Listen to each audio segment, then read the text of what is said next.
waaw asalaamaaleykum wa rahmatulah man la Bouba Bathily borom gis fay tey dama ñëw pour waxtaan ak couple yi surtout jëkkër ak jabar yi ñoom laay nekk di waxal parce que mbirum sëy lal bi dafa am importance parce que 99% yëpp si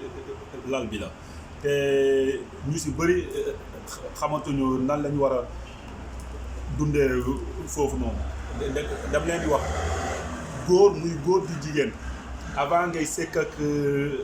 ki sa jabar dafa am avant pendant ak après mais Sénégal nag góor yi moom dañoo tàmm ñoom pendant rek lañ xam ñoom daal jigéen bi daal mooy préparé mooy def d'avant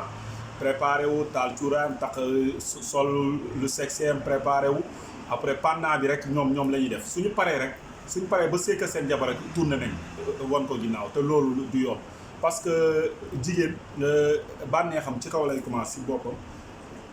di wàcc moo tax du gaaw a jot bànneexam jigéen góor nag bànneexam nag ki si ndigg bi lay commencé moo tax góor day gaaw a jot boppam moo tax nag ñu naan la sa jabar balaa ngaa sekk moom kafal ak moom reewal ak moom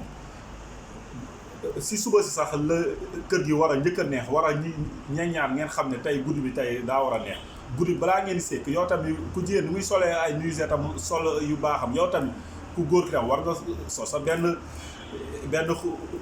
xuuxal jeeg sax sol ko baagante yow tamit si la bokk sangu ba set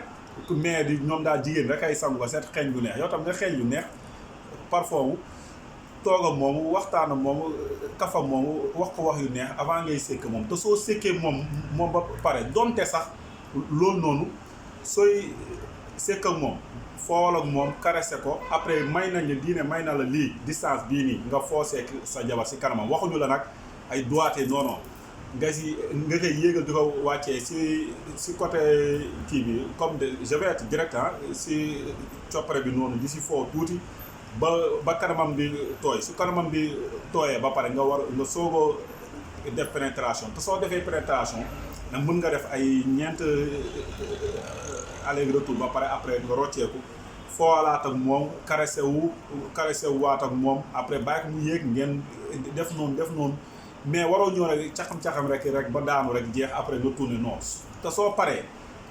remercier ko parce que sa jabar la donte sax yaa xam moom sax soo soxlaa dala war a jox boppam mais remercier ko parce que am na jigéenam dañ lay jox seen bopp te duñ la sax faale jox la nii faale wuñ la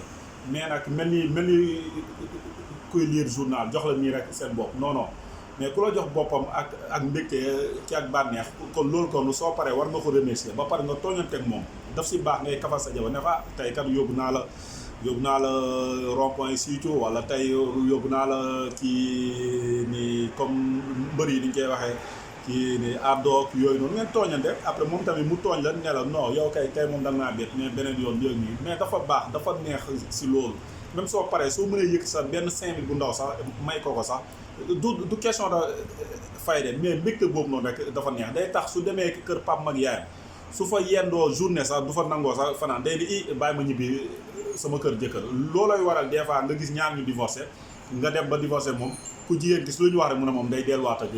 jëkkëram ñu naan kii ba liggéey ko fekk ne ku góor ki dafa xam avant pendant ak après rapport sexuel dafa am avant pendant ak après jigéen yu bëri yëgatuñ seen bànneex dañuy pare sekk ak seen jëkkër ba pare mën a war a dugg si duus bi pour mën a fooyee seen bopp pour mën a yëg seen bànneex te loolu du yoon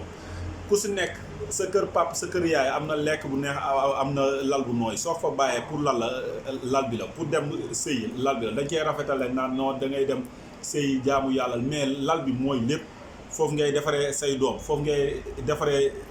kër gi mooy tax kër gi neex mooy tax kër gi ki am kii jàmm kon boog loolu laa ñëwoon pour conseiller sama